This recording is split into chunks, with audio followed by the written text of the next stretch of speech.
we can have time now for questions, guys.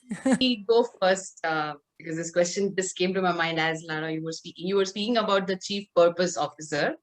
So I was curious to know, typically when you realize that you need a particular role in the organization, what first follows is a job description. So did the Chief Purpose Officer have a job description to it? And if yes, what did the job description really look like? Okay, it's Harini, no? Yes, that's right. Harini, I will make a challenge, and I will repeat a phrase from Albert Einstein. You cannot solve the problems at the same level of thoughts that created the problems. The problem that we have today is that we have to describe everything, and then you create a limitation. There was no description of the Chief Purpose Officer. And when we started to try to put job descriptions, we lost ourselves in all the descriptions, because then we started to limit, and people started to tell, but if this is my job, I cannot do more. So I have to be paid more to do more. No. So the simple answer for your question is, I have to assure that our purpose is being followed. And I have to be sure that I am asking the right question in the right moment to see, is the dynamic of the market and what the citizens need changed, so our purpose should evolve as the citizens' need evolved. So my role was not to keep like, we have this purpose we have to follow, but to keep asking, is this the right purpose? If this is the right purpose, should we do this? So if it's not, if we should do this and this is the right purpose, is it the right purpose? So my role was questioning. Thank you so much, because this is actually, I'm so glad your words sounded like music. It just reinforces my belief that job descriptions are actually limiting to any role for that matter. Absolutely. Thank you so much for that answer. Thank you so much. I think that was a trick question, Lara. So because in SemcoStyle, one of our key practices is kill job descriptions. Yes, absolutely. Nothing that limits human potential like a job description. It was a trick question. And I'm so happy with your answer. Thank you so much. So I want to answer a question from Shiran about a concrete improvement of healthcare access. And this is a story that is beautiful, and I have to share with you guys. So when we started to divide the states, and we raised the monthly sales objectives, there was a team that they had a very, very, very, very low sales of oncological products, And then when I was talking to them, they were telling in the beginning, because our public hospital does not have oncology department. So we will never sell. Okay, when we changed everything, and the guys didn't have a time limit, you know what the guys started to do? One guy started to go there and go to they were opening a new department, and it was a department, I don't know, a gynecology or something like this. And the guys went there and told, why don't you open an oncology department? Oh, because we don't have doctors that want to come. Oh, okay, so we can put you in contact with doctors that we visit in other place in the private sector, and you can see if they want to help. And as we had embarked in this journey to help more, and doctors in India wanted to help more because they wanted to help more, they started to make a kind of group together with Tata to try to make a kind of board of oncology that they would be giving help to this hospital. So they would have a group of doctors that would be they would be analyzing diagnosis, and then they would be doing diagnosis there, but they needed to have a department there.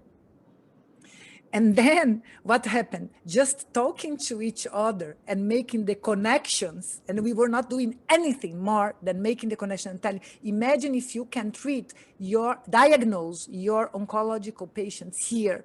They do not have to travel 10,000 kilometers to be treated in another place. Sorry, 1,000 kilometers to be treated in another place. They don't have to spend money and company of the family to go there and lose the jobs. So why don't you do this here? And then, because the guys started to work on this, it took 3 months to make all of these connections. But after 3 months, they started to establish an oncological department in this state, in this city. It was the first one. It was the first one. And in 6 months, the guys had more than 1,000% increase in their sales because they were selling more than other states, because they created an oncological department. And it was not only our products, it was treatment. And our products were very small in the beginning, very small in the beginning, but we just created it. And another example is for the transplants in the army. The person who was selling our products to army, they always bought for the transplant in army, they were just buying the generics. And then when we changed this, and the guy was the guy who was more focused on sales. And he came to me to tell this story. He told, I always delivered my target and more, always, every month. But I was not satisfied. But I was always doing this. And then when you changed everything and you waived the sales target, I didn't know what to do anymore, because this was my north and I didn't know what to do. But I was sitting beside a soldier one day that he lost his kidney because he was using generic products. And I started to look for researches, and generic products being used in the first weeks, or depending on the generic product, it might have more probability of failure of the adaptation of the transplant. And he went there to talk to the guys in the army and told, I don't care how you do it, but you have to have at least 6 months, because then the transplant is assured, because it's very difficult to have an organ donation. And then you are losing, your soldiers are losing. And then when the person was telling, okay, but then I give to your product, he said, my product doesn't help, because it has to be the whole group. So if it's not 6 months, give 3 months, but all the products, so you assure this. And then it was the first time that we enter in the army with the transplant drugs, and the rate of rejection decreased. So these are some of the impacts that is like, it's amazing. Yeah, and the sales came. Do you understand? Very beautiful, Okay, Lara. You're saying when you work for a larger purpose, where you focus on outcomes and not the output, magic happens. Yes, it is. And if you guys understand this, and you guys are Indians, you understand that looking for the fruits is not what we are here for. The fruits will come, but you work for the deed. And if you know and you do it, everything will come. It was easy for me to talk to Indians because they understood a lot. And when they started to practice it, it was very easy because it is intrinsic in the soul of Indians, all of these old learnings, old teachings. Thanks for sharing. What else? Yeah, I just had a quick response to your reply. I had asked that question, so thank you for sharing this. Just to make sure I understood correctly, in your first example, you basically convinced a government hospital to set up an oncological department. Is that correct? It was not convince. It was work with them and tell, if there is a possibility to have an oncological department here, would you have? And they told, yes, but we do not have the abilities. And then we told, if we find people that can help you, would you try? Yes. And then you connect people. It's collaboration. It's being the connecting point for collaboration. Because we cannot do it. Right. But this was a government hospital, is that correct? Yes, yes. Because my question is, it's a very inspiring example and a great story. And you said that, in about 6 months' time, you were actually able to have traction even in terms of sales. But my question is, government procurement is usually, there is a tendering process and they generally tend to prefer generics and, other things. So the fact that you collaborated earlier, did that help you achieve the sales, or were you the only provider of those drugs? No, it was more drugs being provided. The difference is that we had some products that were cheaper, yeah, and the procurement process went through. We offer, because of the quantity, we could offer in a price that it was more affordable. And also when they saw the results of our products in comparison to other products, and they saw the study, it is much better to have a person having a survival data, a survival rate that is much higher, because then you do not have more costs in the healthcare in the future. So we were just with data showing things to them and told, if it's not worth, do not buy our products. Great. Thank you. Thanks for sharing that. Welcome. There are a few more questions, so I think we'll go to that. Satish, do you want to ask yours? Yeah. Yes, please. Lara, you spoke about your experience in transforming the India operations and all those things, but I wanted to know, as a multinational, let's say, how did you get the support of your headquarters? Because it must be a long journey, and as you told, the numbers were not great for India office and India operations. So, please share about what you did and how you got the support of headquarters to go through all this transformation journey. So when I started, I was hired to do it. So I was hired already, coming with these ideas, and they knew what I wanted to do. And then we built on paper, more or less, the brief thing that we wanted to do. And we told this can be an experiment for the rest of the world. We are trying to do this because we have sales that are low. The impact will be low also, let's say, if we fail, because it will be a good learning. But on the other side, if we will be successful, this will be a huge advantage because it will help India, but it will help other countries also. And it was going, but at the same time also, after a while, the whole management changed. And then I cannot tell that I was successful to convince the new boss, because the focus was a little different. And after a while, it was the reason also why I left the company.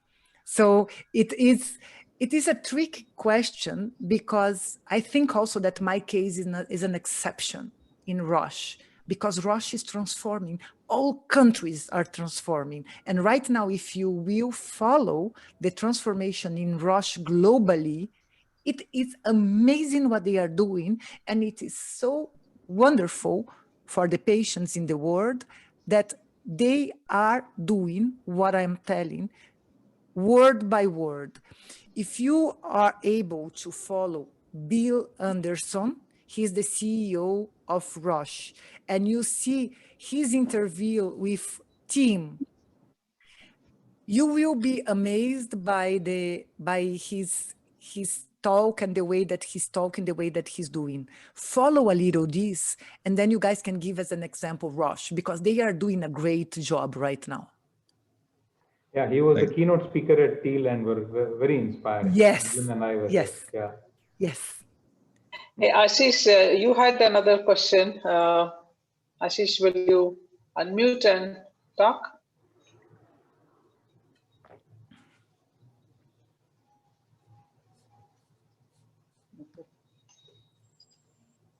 If you want to read his question. Sahana, do you want to go ahead with yours? Yeah, but we'll sure. finish Sahana's and then we'll come back. Okay, perfect. Hi, Lara. Thank you for this inspiring talk. And I also wrote to you that kudos to you for catching on the spirit of helping community in India. It's largely there in all situations of life, especially so when things are out of control. So I'm glad you caught on that. My question to you is, I'm curious, how is your typical day as a chief purpose officer? And what is that you're doing differently than someone else who might be in an executive position? A very good question. So my work was, so first I would start in the morning doing lots of my LinkedIn stuff, sharing the things that we were doing to inspire other people and for people to understand what we were doing. Because in the beginning, my team was telling, if we are doing all of this transformation, but our stakeholders don't understand what we are doing, how can we do it? Then it was my commitment to tell absolutely everything that we were doing. That's why you will see my LinkedIn movement from this period that I was Chief Purpose Officer in India. I was having lots of social media activity and I was doing myself. I had nobody managing it. So I was interviewing my people, interviewing other people, giving examples of things that were done. So kind of reinforcing what they were doing well. And then I had lots of we call dialogue, because we stopped having feedback, but people who wanted to share some fear or that had some feeling that some group was afraid of something would come to me, we would talk, and then I would sit down with everybody and I will ask questions. Are you afraid of something? I will share what I am afraid of right now. And we talked a lot, but a lot about things that we needed to show to be vulnerable and authentic. After a while, one was very kind of comfortable to talk to another, and they started to talk among themselves and help each other. But it was a lot of work on individuals, on people, human beings, and ensure that people believed on them and that they were going into the right direction. And in case they wouldn't, they would notice themselves. And then inspire people to help each other, notice that one team and another was doing something that it was similar and put them to talk, visit lots of stakeholders, visit officials. I was visiting lots of authorities in India, different states, chief ministers. I was giving speeches in different summits to talk about healthcare and how the stakeholders had to stick together to make India an example for the healthcare in the future. I was also then part of the board of the Pharmaceutical Association, and I tried to bring this strategy to the association so the pharmaceutical companies would associate together to work towards the improvement of the patient healthcare. Then I was talking also with the generic companies. So I was doing what people can tell that is politics, and I tell that is life awakening.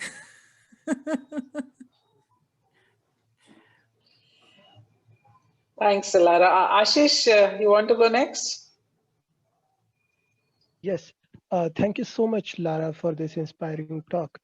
My question may sound a little bit rude, but actually I want to clarify a perception that I believe that I myself hold to some extent. Yes. And this perception is that sometimes, so I have this feeling, not with respect to Roche by any means, but in general, I have this feeling that there are corporations that basically use these kind of goody techniques to secretly boost their profits, right? So I just want to understand what is your perception, because you are basically talking, you have had your life journey in corporations and like working with them. So what is your perception? Is it all about profit, or it's just kind of like there are different kinds of organizations and different kinds of purposes? Ashish, first, I want to really thank your question because it's a very important question. And it is a very, very deep question. When I was in Bayer, I had asked to resign when I was the first years as a leader there. Because my father and my mother, they were medical doctors. And I decided to go to the pharmaceutical industry because I didn't want to be a medical doctor because I could not see blood. But I wanted to help people, and I thought that pharmaceutical company was the right way. And when I was in Bayer, it was all of the scandal with the Bicol, the Serivastatin, and it was taken on the market. The Bayer share decreased a lot. We were seen worse than the smoke companies, the cigarette companies, no? And at that time, I decided to resign. No, and I was telling my father that I loved what I was doing. I loved the way that I was transforming the ethical and the moral, because in the past they were paying doctors to prescribe, and I was against it because then the patients would not have the right treatments. I was so strong in my values that I thought I am losing my reputation as a human being if I stay in a pharmaceutical company. And you know what my father told? So this is the first story, yeah? And my father told me, you know, Lara, I will tell you something, but you cannot repeat to anybody. I am a medical doctor, but I would be just a messenger of bad news if it would not be for the pharmaceutical companies. As much as we, sorry for the word, we bitch on them, if there would be not medicines, we would be angels of death. And we are gods because we can cure diseases, because pharmaceutical industry has medicine. So the only thing that you have is to look for a company that you believe the integrity and the values of the company. And when you don't, you leave. If you do this, you have to be proud every day, because I will be proud to tell that you are my daughter.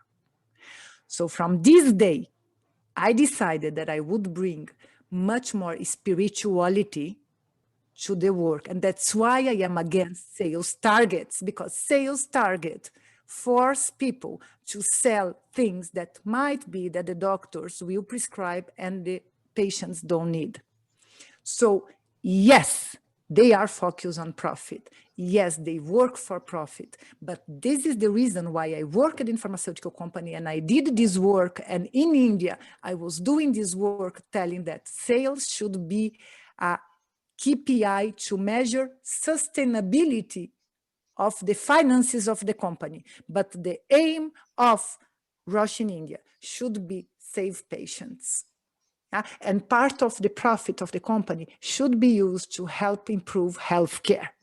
So what I would like you to do is to follow what Roche is doing in different countries, how they are helping, and then challenge other companies, and even Roche, if they are doing something that you do not think that is right, challenge, and repeat this question to all general managers, to all CEOs of pharmaceutical companies that you face, challenge them so their consciousness is challenged for them to go back and do the right thing.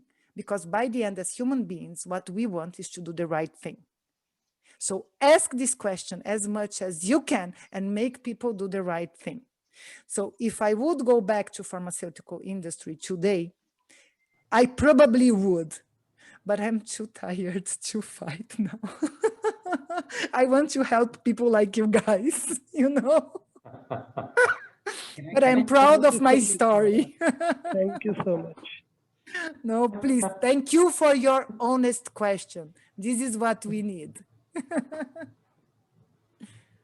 Lara, as always, So I think authentic. Yeah, as always, authentic, Lara. Go ahead, Mona. a couple more questions, Lara, if you don't mind. We are just 3 minutes of the hour that we should have I don't closed. have a problem. I don't have a problem. I have time. I Okay. have at least 20 minutes more if you guys want. All right, great. Tilak, you can go next. And yeah. Sure. Thank you, Vandana. Thank you, Lara. That was a wonderful talk, and really, really happy to see the way you went about various cultures to apply your learnings and so on. One thing which I really got interested was vulnerability, also because some things that I'm reading recently. So there are a bunch of questions together, so please forgive me. Surely it takes a courage to be vulnerable and authentic, right? And understand that vulnerability also has boundaries. So you cannot be just vulnerable and completely show whatever you think you should. That is what I've learned. And second is vulnerability doesn't work if you have not established competence. Right? Once you have So established, vulnerability doesn't work once if you have not established. What do you mean by competence?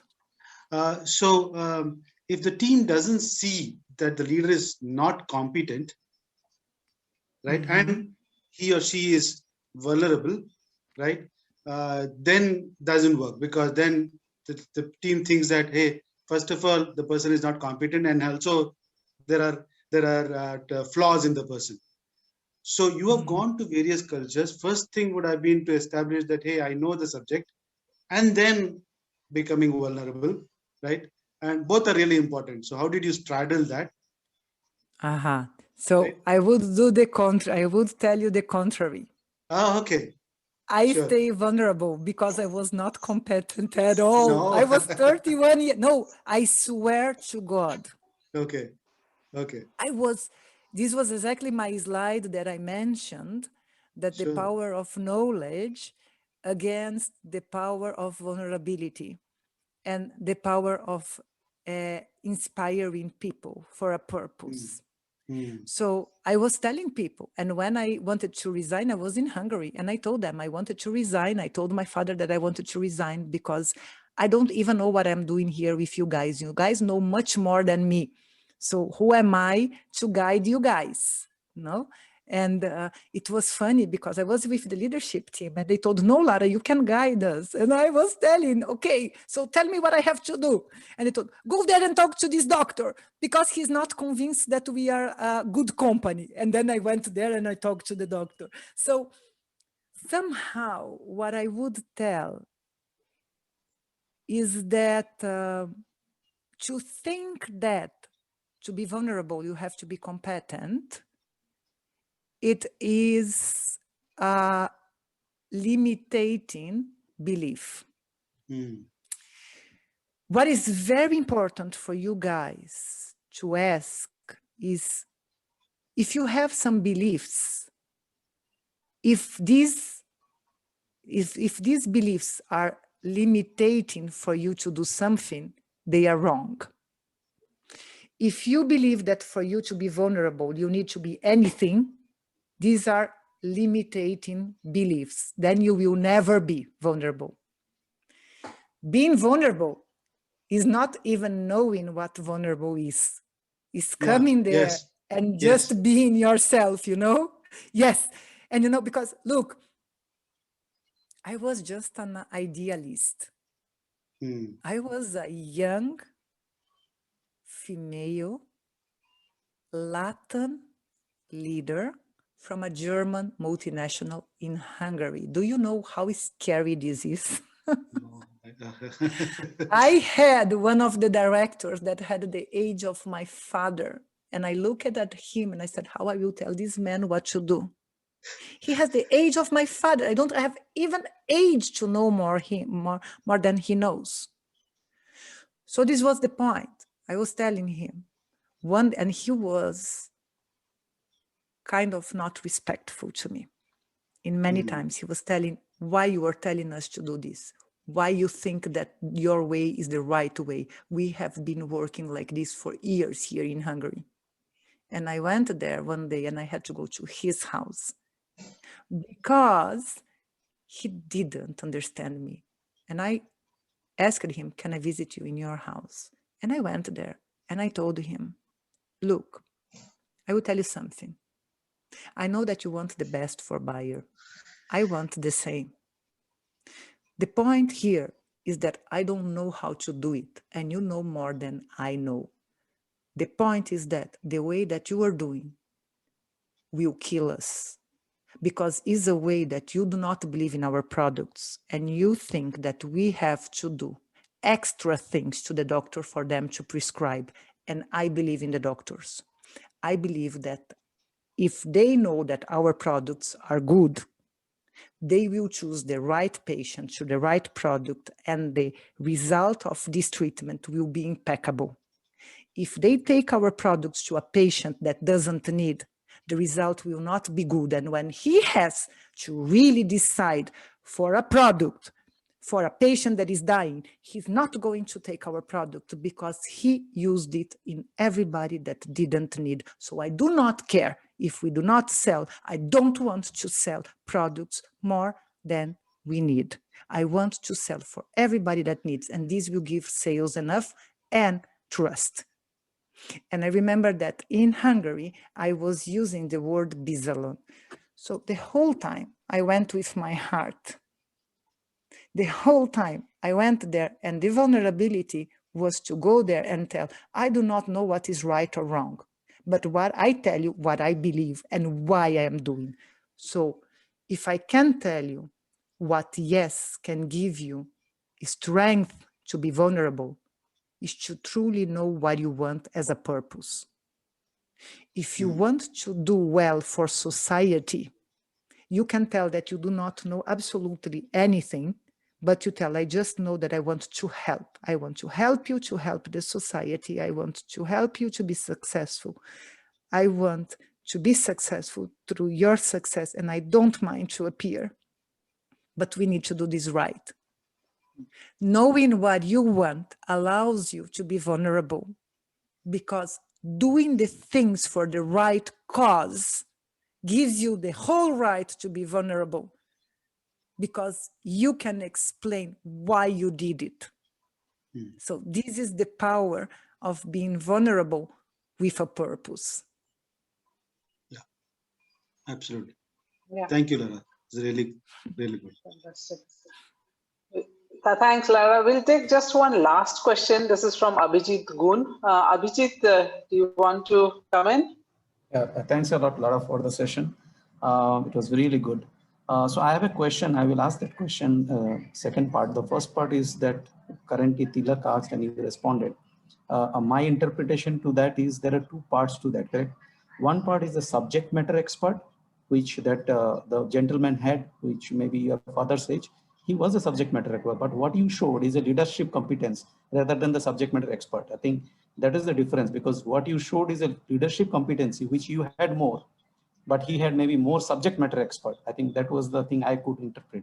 I may be wrong, but that's what my interpretation is. So my question is, generally what I have seen in my experience is whenever we do any transformation or change, there is some amount of friction comes into play, whether within the country or above you or below you. And if you have faced frictions, then how did you handle each of the frictions? Like at a very high level, if you can just categorize the friction handling part. Can you just repeat the second part? Sorry. How, if you have faced any friction, people will have their own, because they were not into the, they had a totally different management style. Each one of them wanted to have their own stuff. But when you bring something new, want to change, there will be some reluctance. There will be some friction. You want to do something and that person will not try to do something. So those frictions, and how did you handle those frictions? So one of, and I've seen in many multinational, they fire the people, correct? But get rid of the guy. But yeah. Okay, so I will answer the two. So the first one, you guys have a very good, so this subject matter expert and the leader. Yeah, so you guys have very well this in India. It's like the buddhi. Yeah, it's the difference from the intelligence and the wisdom. You can read books a lot and have the intelligence, but if you do not have the way to implement the intelligence, you will be only intelligent and not wise. So it's, if you are a subject matter expert, you have to know how to deal with people and how to implement in practice. And then you have to let it go of everything that you knew, because the learning new things and believing that the people that report to you will respect you, not because of the knowledge, but because of the support you give to them, will make you wise more than intelligent. An intelligent person is not welcome in any place if the person thinks that he knows all. A person that doesn't know anything will be welcome in any place if the person is learning, listening, and evolving. So is the Buddhi of Indian culture. Is this intelligence that is broader. Yeah.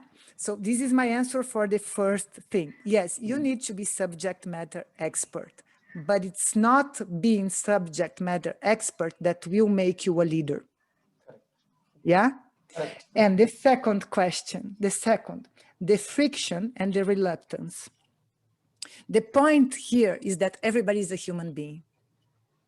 And when I start the journey, I tell the first thing that I want to, so my presentation of introduction for the whole India team, that it was 300 people, I showed them that my objective, yes, was to sell products, but I cannot work in a place that I do not wake up every day in the morning, and I am happy to work with the people that I am working, with the purpose that I am working, and with the benefit in society that I am working. So if I would finish my 4 years selling a lot, but people not being happy and proud of what they were doing, I would have failed. So my first work with them would be for them to be proud of what they were doing, proud of the other colleagues were doing, and proud of their company. So this was my first talk to them. So I was telling, I am bringing some ideas, but I'm bringing some ideas for you guys to discuss and you guys implement. I just bring the ideas from my years of experience that I believe that you can do because I believe in you. But how to do, you will do. I will tell why I think that you can. And this is the theory that I am bringing about quantum management and whatever. And I will make you guys crazy because I will believe you guys crazily. And you will feel pressured, but in a good way. But you guys will do whatever you think that is the way that you should do. And you talk. And if somebody doesn't believe in what I am telling and somebody doesn't like, it's perfect. Why? We have to convince stakeholders. We have to convince other people. And people are much more diverse than what we are here. So this person that is not convinced will be the example of somebody outside that is not believing in us. So this is a person that we have to have there, and this will be the person who will challenge us for us to do better because until we do not do the right thing for the least person in this organization, it's okay. But there is one thing. If you are here to bring destructive energy, if you are not here to give ideas, opinions, but you are here just to tell that others are doing bad and that you do not believe. If you do not believe, tell what you believe. But if just to tell that you do not believe and you do not have anything that you believe, I am super sorry, but you are not going to destroy the belief of others. Then it's my job to find you a place where you believe the place and you can add value, but you cannot destroy something that is being built just because you do not believe. Because this is part of doing good to society, is respecting others that are believing. So the friction was always telling, what do you want? You want the best for society. You want the best for your community and for India. And you think that what we are doing is wrong. So I believe that you want to do the best. And I believe that you do not believe in us.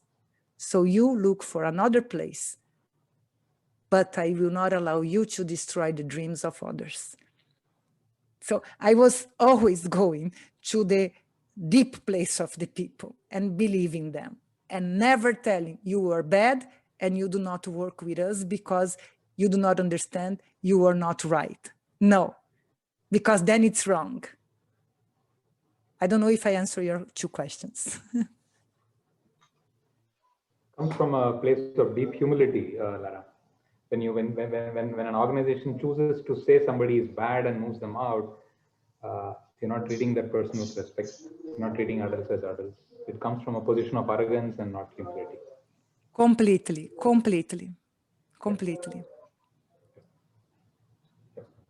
Thank you so much, Lara. There are so many takeaways from your inspiring session. I learned that how alignment of purpose becomes the first step in a self-management kind of a management framework. And I also loved what you said about all humans have infinite potential. Unfortunately, conventional management thinking is all about restricting and directing that potential rather than releasing and thriving. Correct. And that's what we are all aspiring to do. And thank you for inspiring us and sharing your insights, Lara. Fantastic. No, please, I thank you for inviting. It was really nice. I told you, it's nice. The conversation after is much better because these hot questions are the questions that bring the true essence of the doubts and the doubts of everybody. And we all have fears to do 1 million things. And we should never, ever, ever be afraid. Never, never. You have just to really try to do what you think is right and knowing why you are trying to do it and being able to share with people. Share always the people, not only what you are doing, but why you are doing. It's much easier for people to follow you, always. Very powerful, Lara. Thanks for reminding us. We call that the why way, and it applies so well. Fantastic. Thank you so much. Thank more you. Power to you, Thank Lara. More power to you to spread inspiration. Thank you. Namaste from all of us. Namaste. Namaste. Yeah. Namaste. Thanks, Atan. Bye. Thank you. Thank you. Thank you, everyone, for joining the session today. I appreciate that much. Thank you. It was an awesome session. Thank you. Thank you, Lara. Thank you, guys.